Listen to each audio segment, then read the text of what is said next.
అనకాపల్లి జిల్లాలో ప్రేమోన్మాది దారుణానికి ఒడిగట్టాడు. ప్రేమను నిరాకరించిందని దర్శిని అనే మైనర్ బాలికపై కత్తితో దాడి చేసి దారుణంగా హత్య చేశాడు.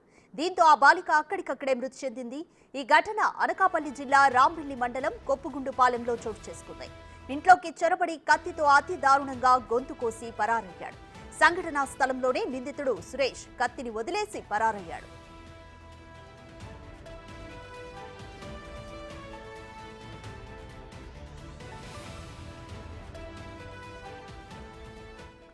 సంవత్సర కాలంగా ప్రేమ పేరుతో బాలిక దర్శినిని వేధింపులకు గురి చేస్తున్నాడు సురేష్. బాలిక ఒప్పుకోకపోవడంతో మరింత టార్చర్ పెట్టడం స్టార్ట్ చేశాడు.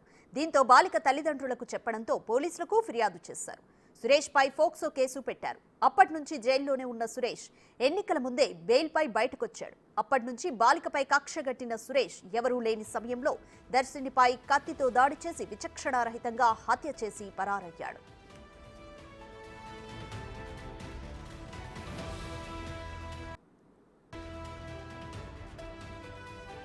దర్శిని హత్యపై స్పందించిన హోంమంత్రి వంగలపూడి అనిత హత్య చేసిన సురేష్ ను వెంటనే పట్టుకోవాలని ఆదేశాలు జారీ చేశారు. దీంతో దర్శిని ఇంటి వద్ద క్లూస్ టీమ్స్ ఆధారాలు సేకరించింది.